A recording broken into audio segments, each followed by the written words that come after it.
A palavra de hoje, meus irmãos, é sobre a epifania do milagre.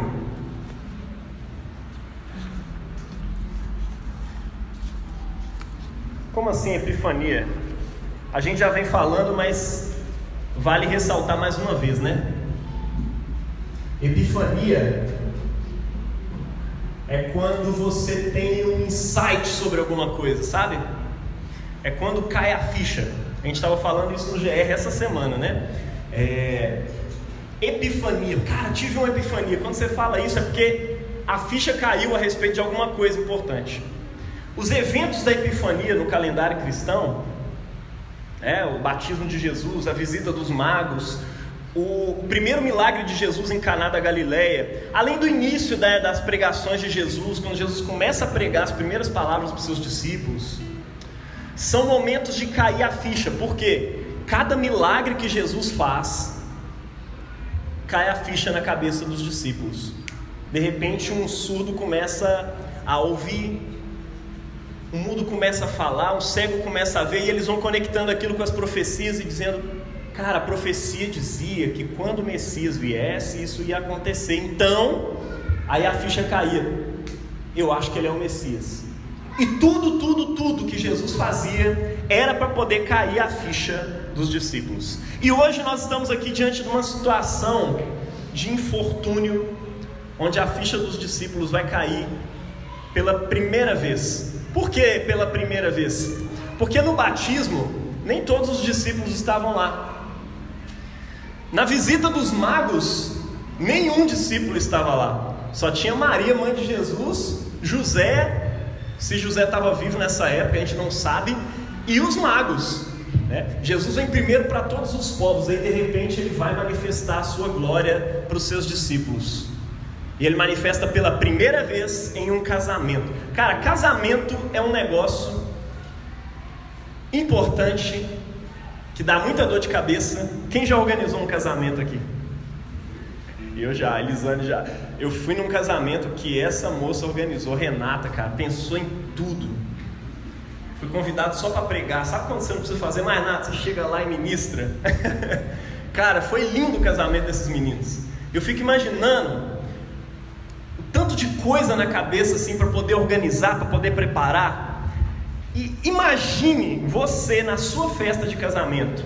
Você que não casou ainda, imagine você agora no seu casamento. Você que já se casou, lembra aí agora da festa do seu casamento. E de repente, eu queria que você pensasse um pouco nisso. Imagine a festa de casamento, tá tudo rolando numa boa. Você viu os padrinhos entrando, os noivinhos e tal, aquela coisa toda, deu tudo certo. E aí tinha um buffet, estava no sítio, estava tudo certo.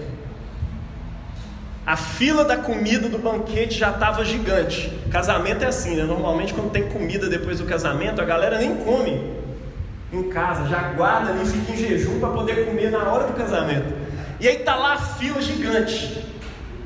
Um terço da fila já passou e de repente vem alguém na Renata e fala: Renata, tem uma coisa para te falar que talvez você não vai gostar.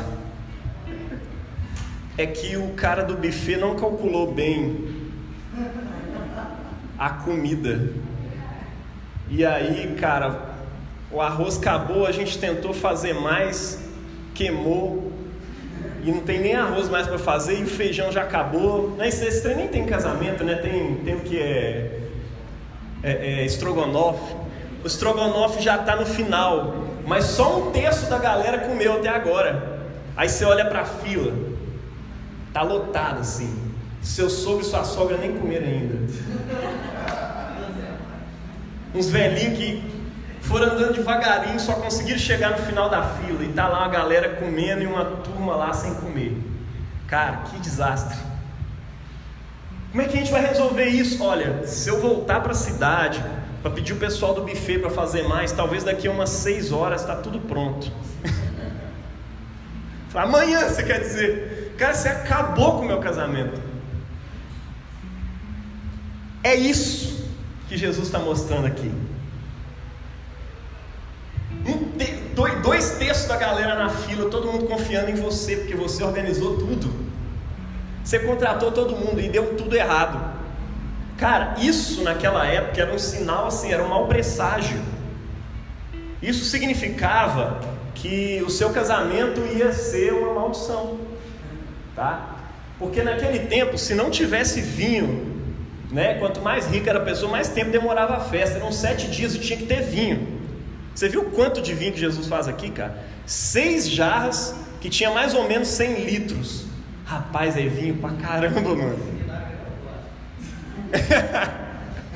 Imagina um vinho melhor que Pérgola, Campo Largo, melhor que a Wine. Meu Deus do céu. E Jesus faz tipo 600 litros de vinho. Sabe por que ele faz isso tudo? É porque são dias e dias de festa, e a galera tem que ter vinho, porque na Bíblia o vinho alegra o coração do homem, né? Mas dá na mesma. A falta de vinho naquele tempo era como se o buffet acabasse hoje e aí tá todo mundo assim, triste com você, porque hoje a gente faz um dia de festa, naquela época era 7. Imagina que desastre, mano. E Jesus, né, e João usa esse evento para poder de alguma forma apontar a condição humana diante de Deus. Olha, rolou um desastre aí. É uma vergonha, uma perdição que acabou de acontecer. É uma situação que você não é capaz de reverter. Essa é a situação. É aí que Jesus vem para fazer alguma coisa. É sobre essa condição que o Messias vem manifestar a sua glória. Sobre uma condição de fraqueza, sobre uma condição de desastre. Quem aqui gosta de uma boa série? Gosta de série? Eu adoro séries. E eu amo aquelas que deixam um mistério para depois. Stranger Things faz muito isso, né? Adoro. Breaking Bad, então, cara, deixa você assim, alucinado. Falei, tem que ver o próximo. O Evangelho de João, o livro de João, ele tem essa estratégia. São capítulos, mas eles são organizados de um jeito a deixar o leitor doido para ver como é que vai ser o próximo, tá? Ele tem uma estratégia ali, artística, literária, que é fantástica. Ele começa fazendo alguns apontamentos sobre a natureza de Jesus, e aí depois ele vai demonstrando a cada episódio sobre como que tudo isso sobre Jesus ali no início, no primeiro capítulo, é verdade. Vocês lembram? Ele começa apontando que Jesus era o Verbo. A gente pregou sobre isso aqui no dia da virada. Quem não ouviu pode ouvir depois. Se você não ouviu ainda, vai lá e ouve. Não existe nada novo sem Jesus. Jesus é o Verbo que dá início a uma nova vida. Não existe nada novo sem Jesus. Doido demais isso. Mas depois ele começa apontando que Jesus é o Cordeiro de Deus que tira o pecado do mundo. E no final desse primeiro capítulo, ele apresenta Jesus como um novo templo de Deus. Como que é isso? Jesus e Natanael. Filipe vai lá, chama Natanael e fala, nós encontramos o Messias. Ah, será? Será que pode vir alguma coisa boa de Nazaré? Eu estou aqui analisando as profecias e eu não vejo nada aqui surgindo lá de Nazaré. Será que tem uma boa nova aqui na profecia que eu não li, que sai de Nazaré? Ele falou, vem ver, cara. Aí quando ele chega em Jesus fala que viu ele debaixo da figueira, né? E esse negócio da figueira a gente nem entende, porque, tipo assim, e aí, que figueira é essa? E o cara entende aquilo como um momento de revelação sobre algo que ninguém sabia, só ele, né? Porque Jesus é aquele que te vê debaixo da figueira, debaixo das questões que você tem, só ele te vê. E quando você vai para a palavra, quando você é exposto à palavra de Deus, de repente ele vem e fala umas coisas com você que você fica assim, boquiaberto. Esse é Jesus. E é claro, no livro de João isso tem a ver com a figueira que é Israel. Você estava debaixo da figueira, mas agora você vai estar debaixo das minhas asas. E ele chega ali diante de Natanael e fala com ele, olha, se você está crendo porque eu falei que tinha debaixo da figueira, você vai ver coisas maiores. Você vai ver os céus abertos e os anjos de Deus subindo e descendo sobre o Filho do Homem. Isso é uma estratégia literária do apóstolo João, para dizer o seguinte, olha, nos próximos capítulos vocês vão ver o lugar onde o céu se encontra com a terra, em cima de Jesus. Por quê? Para a comunidade judaica, o lugar onde o céu se encontra com a terra é no templo. É ali que Deus encontra com os homens. Mas aí Jesus está dizendo assim: olha, você vai ver o céu se encontrando com a terra em cima de mim. E aí termina o capítulo. E aí, agora, como é que vai ser? E aí João vai apresentar 7 milagres de Jesus. E em cada um desses 7 milagres, você vai percebendo como é que uma conexão entre o céu e a terra acontece, e os anjos de Deus estão subindo e descendo sobre Jesus. Essa é a estratégia de João no livro dele, no Evangelho de João. E ele vai deixando um monte de sinais, um monte de... como é que eu posso dizer? Um monte de pistas para você... cara, olha só o que ele disse aqui. E é interessante, cara, porque ele começa o Evangelho de hoje falando assim: no terceiro dia. Vocês perceberam isso? Talvez você não prestou atenção na hora que eu comecei a ler, mas o texto de hoje começa assim: no terceiro dia. O terceiro dia tem um monte de conexões na palavra, né? É no terceiro dia que as ervas do campo, as coisas vegetais foram criadas, né? O pessoal vegano, vegetariano pode até pensar em alguma marca aí, terceiro dia, alguma coisa do tipo, né? Olha só, o terceiro dia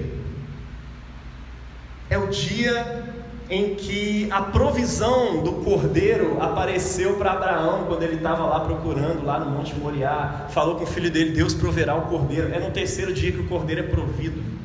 E aí de repente você vai para a história de Jesus, você vê que é no terceiro dia que Jesus ressuscita. João está fazendo aqui um jogo de palavras, apontando para onde? Para a ressurreição de Jesus.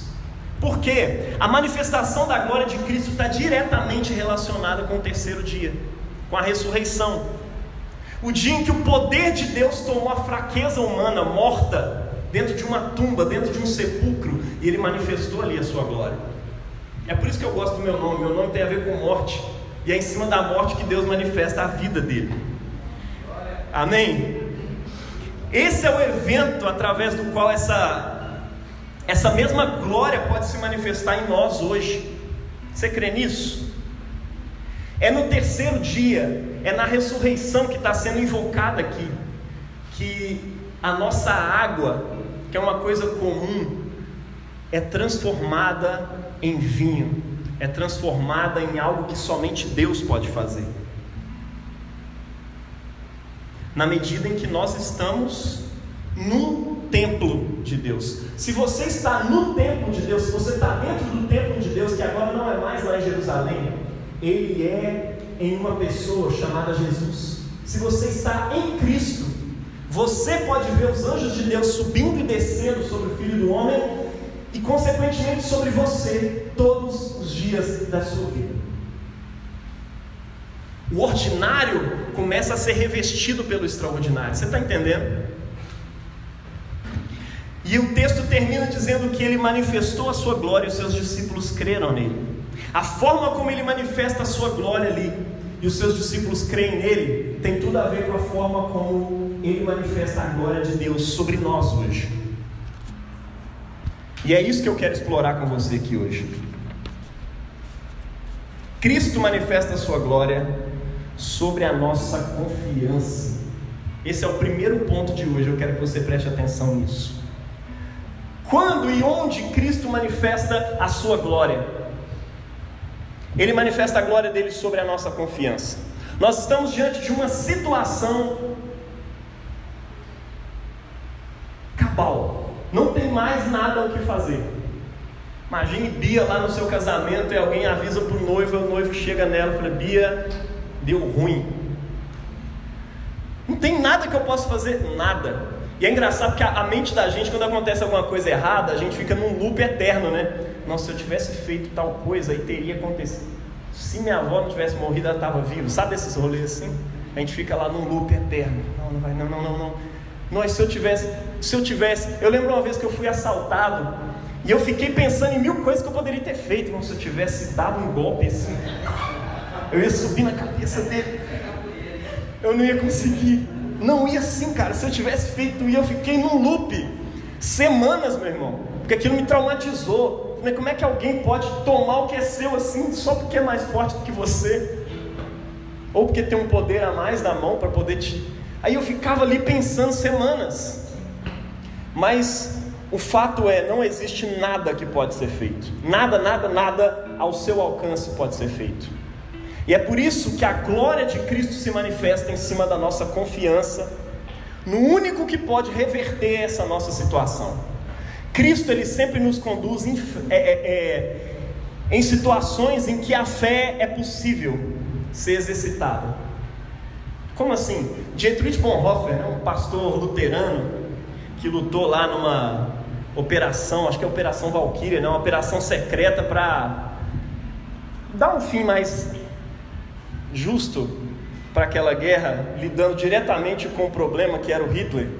Só que não rolou, no final das contas ele morreu, foi martirizado ali, mas enfim, ele tentou. Enfim, cara, Dietrich Bonhoeffer era um pastor de Deus, e ele falava isso: olha, Cristo, ele nos conduz a algumas situações em que a fé é possível, porque a fé, ela não é uma coisa que você fica tentando aumentar, ela não é uma dama, não é um poderzão que vai crescendo assim, enquanto você concentra, e aí quando ela está num nível alto, você vai lá e usa e a coisa acontece. A fé não é isso. Fé é sobre confiar em alguém que é poderoso para fazer. O resto disso é fé na fé. O episódio de hoje, ele nos coloca numa situação perfeita em que só a fé é possível. O elemento chave para tudo isso acontecer é a insuficiência humana. Esse é o elemento chave. É na insuficiência humana que Deus trabalha. Quando só a fé é possível, estamos diante do quadro perfeito para a manifestação da glória de Deus. Entretanto, a nossa insuficiência não significa que a gente não deve ou que a gente não possa fazer nada. Tem algo que você pode fazer nessa história. Na verdade, tem algo que você deve fazer quando você é insuficiente. E o que você tem que fazer? Confiar nas palavras de Jesus. Foi Maria que disse. Ela vira para os serventes da festa, vira para o noivo, vira para todo mundo e fala: olha, façam tudo o que ele vos disser. Esse é o segredo. Confie na palavra dele. Maria está apontando para o filho dela, está apontando para o Filho de Deus e dizendo: olha, confia nele. O que ele falar, vocês fazem. Confiança e obediência são duas faces de uma mesma moeda, tá? Bonhoeffer que disse isso, mais uma vez.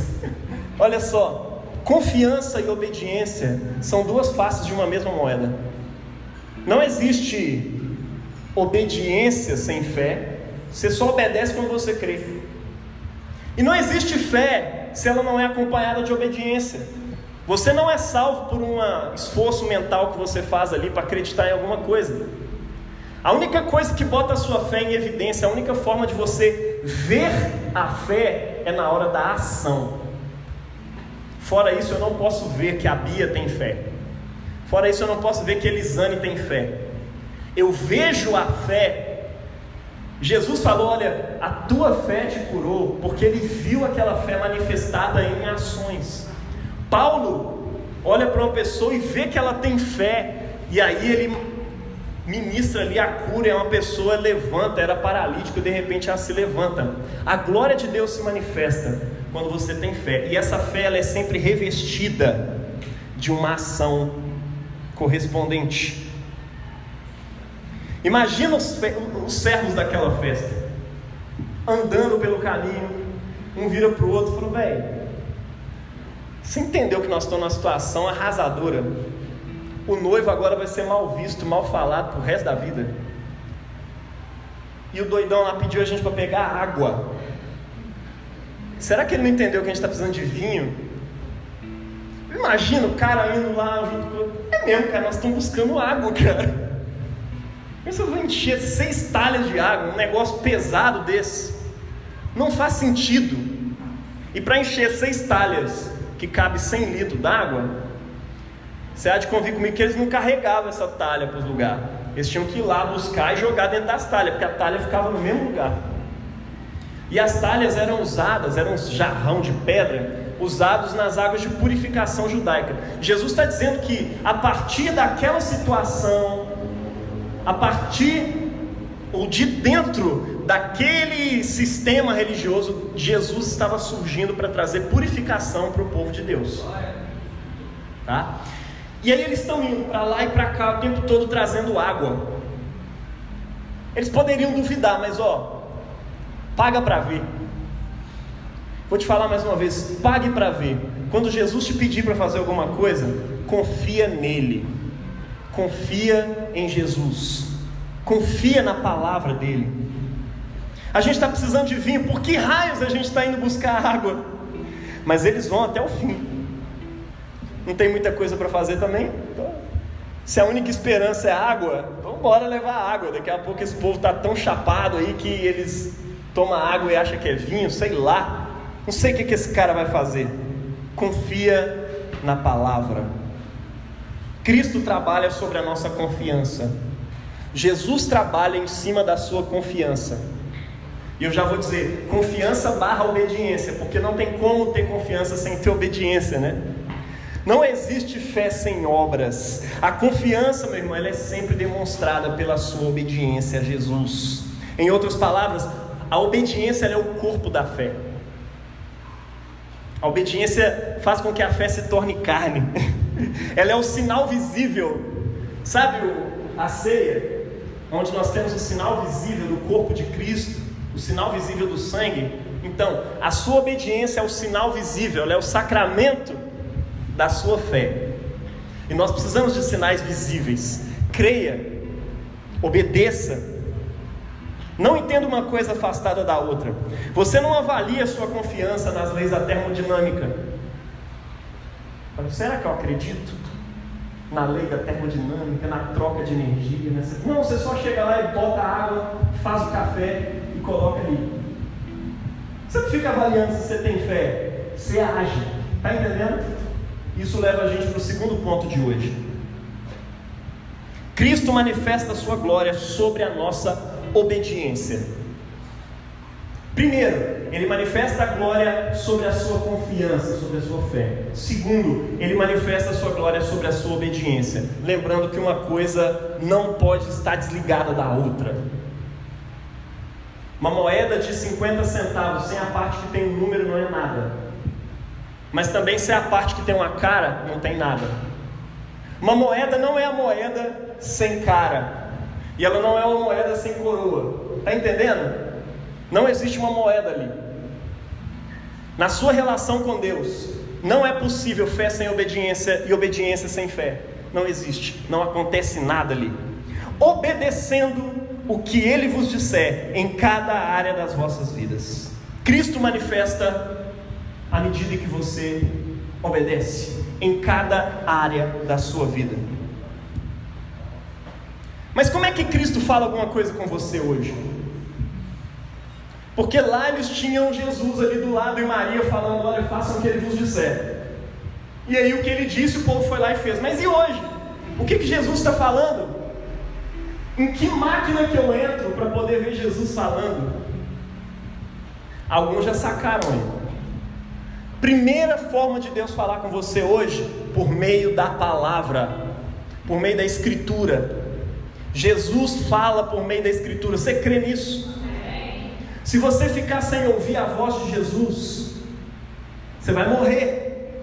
Eu estava exortando os nossos líderes recentemente.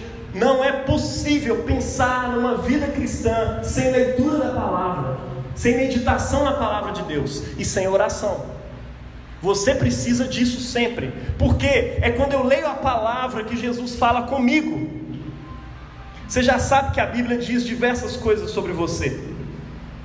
Na Bíblia vai ter um monte de coisa que você sabe que ela diz. E aí você lembra e obedece. Eu abri a caixinha de perguntas ontem e alguém perguntou isso. É certo eu abrir a Bíblia assim do nada, esperando uma resposta de Deus? Eu falei, cara, não tem jeito. Você precisa conhecer a Bíblia toda, porque aí você sabe qual é a instrução de Jesus a respeito de cada coisa. E quando tiver alguma coisa que você está com muita dúvida, você pode orar a Ele, Ele vai te dar direção. Mas tem uma outra possibilidade também. Talvez Ele está querendo só que você amadureça e aprenda a tomar decisões e lide e arque com as consequências da decisão que você tomou. Nem sempre existe a escolha correta. Está entendendo?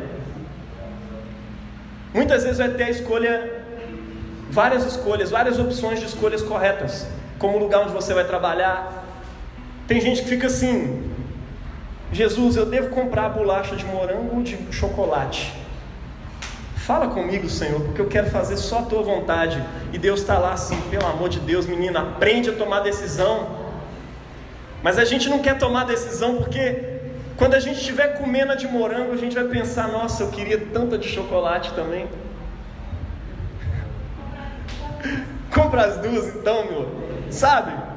A gente tem essa mania. Jesus, eu devia escolher o Joaquim ou o Serafim? Não tem jeito, cara.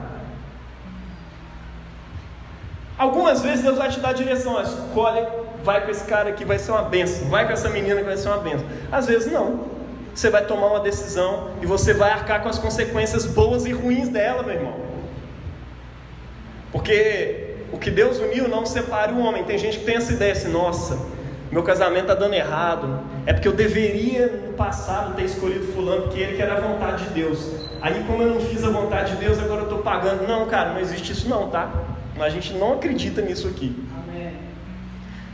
Deus tem a palavra dele a respeito de casamento.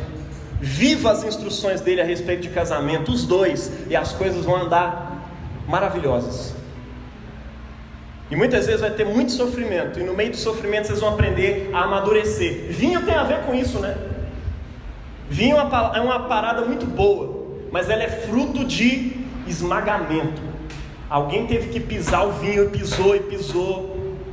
E o fruto de muito sofrimento, de muito esmagar, de repente sai um suco de uva.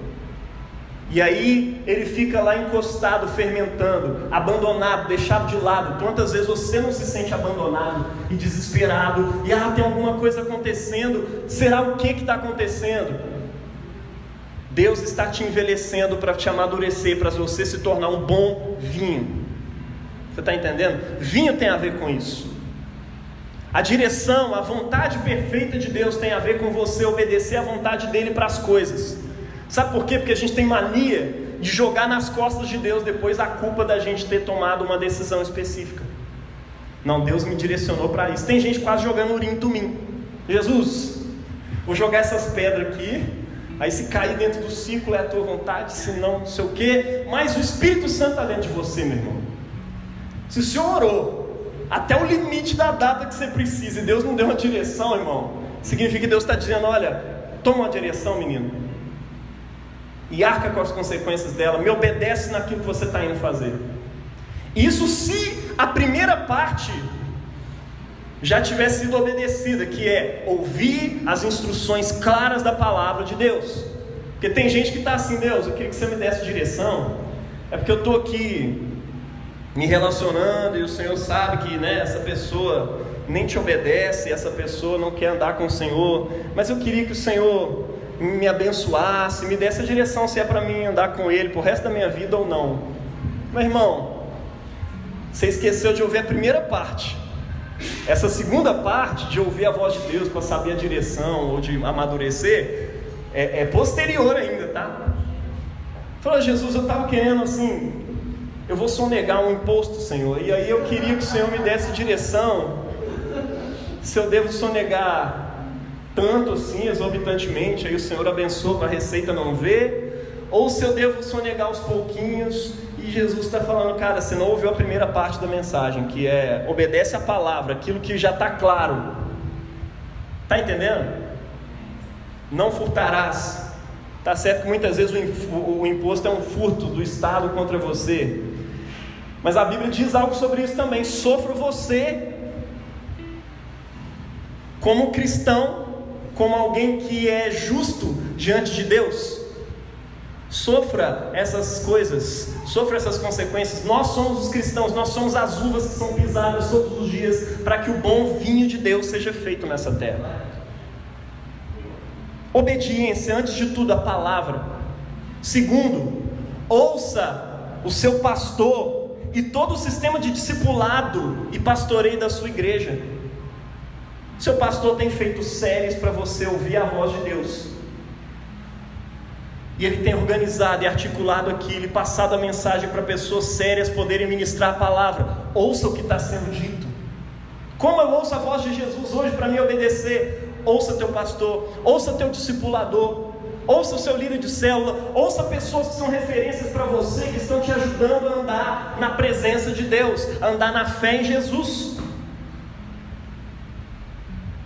Você está falando que eu tenho que ouvir pastor, você está falando que eu tenho que ouvir homens. Sim, sabe por quê? Tem gente que tem essa mania, não, eu acredito em Jesus, ele é o bom pastor. Sim, ele é o bom pastor, mas sabe o que o bom pastor fez? Lá em Efésios 4:12, ele fala assim que ele, o bom pastor, estabeleceu uns para apóstolos, outros para profetas, outros para evangelistas, pastores e mestres. Ou seja, o bom pastor estabeleceu pastores sobre a igreja. Para quê? Eu vou ler aqui para quê. Com vistas ao aperfeiçoamento dos santos, o desempenho do seu serviço, para a edificação do corpo de Cristo, em direção ao quê? Para que todos cheguem à unidade da fé e do pleno conhecimento de Cristo, à maturidade em Cristo. Essa palavra que eu estou falando aqui para você, é para você amadurecer. Entenda isso, o bom pastor que é Jesus, está falando aqui através de mim, para você hoje. Você está entendendo? O bom pastor atua na terra por meio de pastores que ele estabeleceu. Foi assim que ele escolheu. Ele falou, eu não vou ir direto lá pastorear, pessoal, eu estabeleci pastores para cuidar do rebanho, para cuidar da igreja. Você precisa da igreja, você precisa do sistema que existe aqui dentro de discipulado, de palavra. É por isso que a gente insiste para você participar do GR, é por isso que a gente insiste para você participar dos discipulados semanais, é por isso que a gente insiste para você estar aqui todo domingo ouvindo a palavra de Deus, porque essa é a carta de Deus para essa igreja. No início lá, os apóstolos escreviam cartas e mandavam, e os presbíteros, prazer, eu sou um presbítero, eles liam essas cartas para a igreja se edificar, né? E é isso que a gente está fazendo, nada mais, nada menos. Para quê? Para que no final você caminhe em verdade, seguindo a verdade em amor, cresçamos em tudo naquele que é a cabeça, que é Cristo, né? Para que o corpo de Cristo efetue seu próprio crescimento em amor. Segunda forma como você pode obedecer a palavra de Cristo hoje: priorize o reino de Deus. Jesus disse isso, né? Busquem em primeiro lugar o reino de Deus e a sua justiça, e as outras coisas vos serão acrescentadas. Quando Jesus falou isso, ele não estava falando de uma lista de prioridades. Mas primeiro Jesus, né, o reino de Deus, aí depois a família, depois a igreja, depois o trabalho. Não é isso. Jesus está dizendo o seguinte: olha, priorizem. O centro da vida de vocês precisa ser o reino de Deus, e o que está em volta, você vive a partir do reino de Deus, porque é Ele que dita as prioridades das coisas. Você entendeu?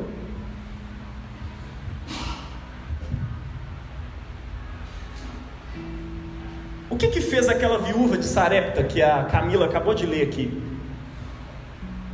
Ela priorizou o reino, mesmo sabendo que isso implicava em doar o seu último pedaço de pão.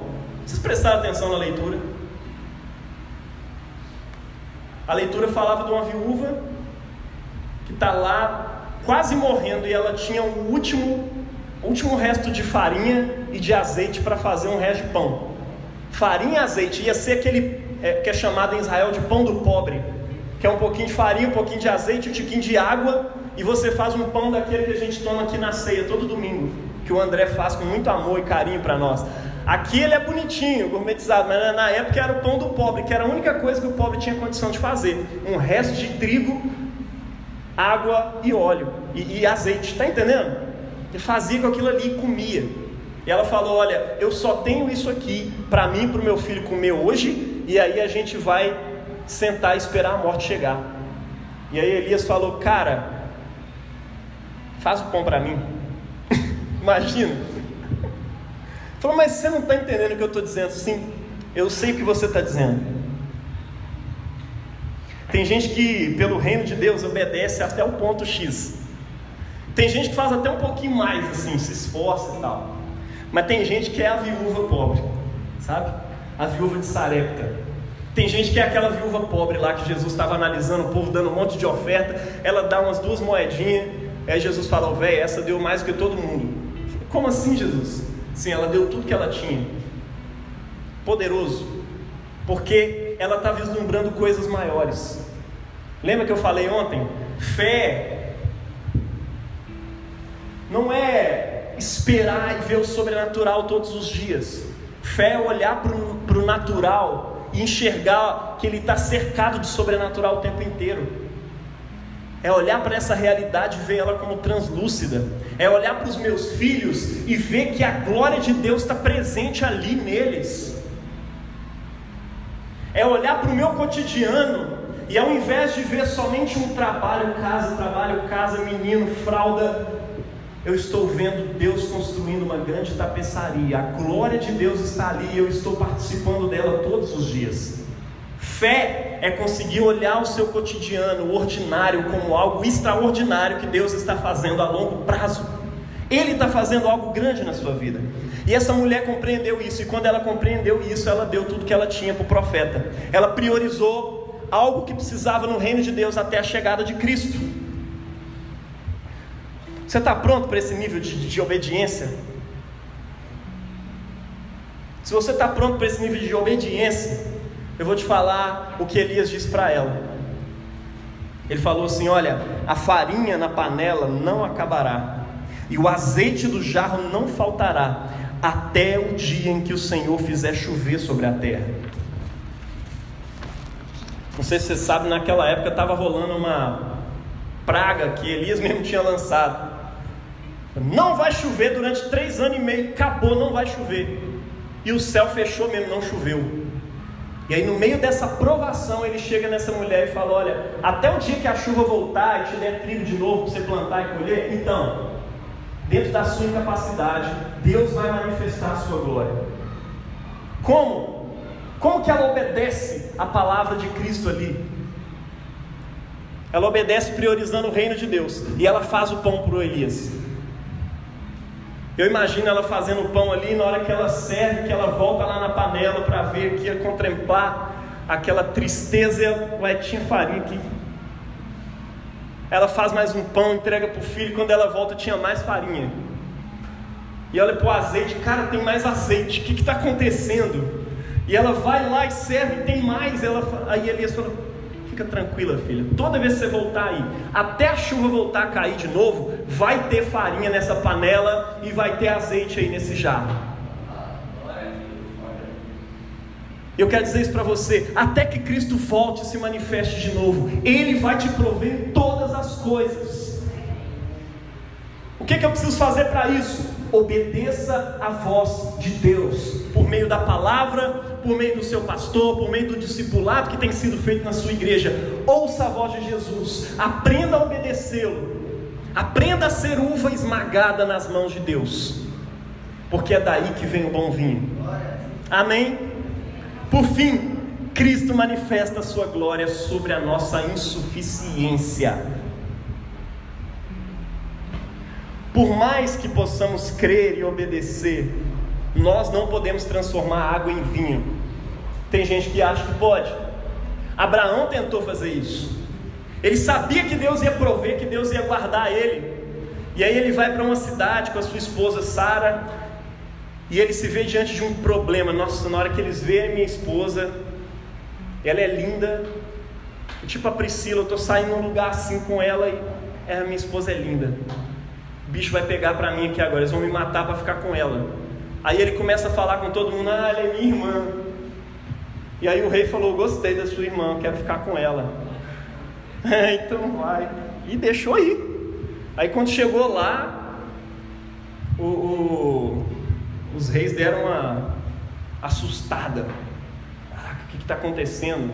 Não sei se usou os místicos lá, os profetas que eles tinham na época. Ó, tem coisa errada aí, essa mulher vai trazer maldição para cá. Por quê? Porque ela é casada. Como assim?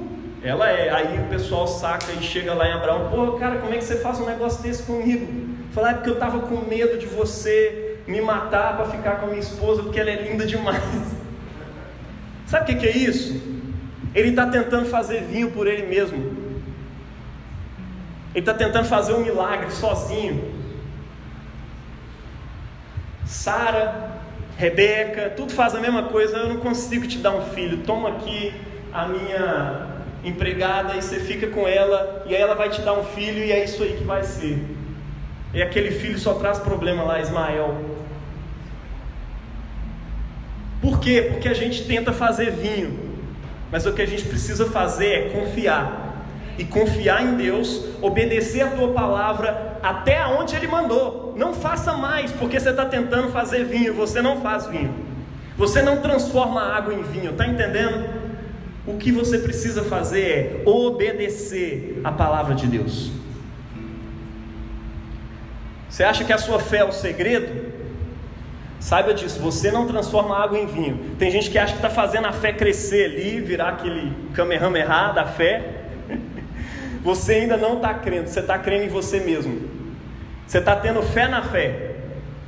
Eu preciso te dizer, não é a tua obediência que te salva, não é a sua obediência que vai transformar a água em vinho, não é a sua fé que vai transformar a água em vinho, tá? Não é isso que mantém seu casamento de fé, não é isso que te dá vitória sobre o pecado. Pecado também é uma área que a gente precisa obedecer a Deus e ver o milagre acontecer, porque às vezes você não pecar é um milagre, e você precisa obedecer à voz de Deus, mas você não faz a água se transformar em vinho. Talvez Deus permita você passar por várias situações em que, apesar da sua fé e da sua obediência, nada acontece. Você obedece, você crê e nada acontece. E às vezes Deus está te fazendo passar por isso para que você aprenda a amadurecer, para que você aprenda a confiar nele e não na sua fé. Tem gente que fala assim, não, agora minha fé aumentou mesmo, cara, agora eu vou e vai dar tudo certo. Peraí, você está errado. Você está tendo fé na fé, e não é a fé que faz milagres, é Deus que faz milagre. O que Ele quer é que você creia nele, não é a nossa fé. Tem muito crente confundindo isso. Tem crente tendo fé na fé. Não é o nível de fé seu que te salva, não é o nível de fé seu que faz as coisas, não é um princípio universal de troca. Isso aqui não é The Secret, quem já leu? Não funciona daquele jeito. Tem um segredo no universo, você atrai as coisas boas, falando coisas boas. Não, no Evangelho não funciona assim. Fé cristã e obediência cristã é depositar toda a sua confiança em Jesus e em seu poder para transformar a água em vinho,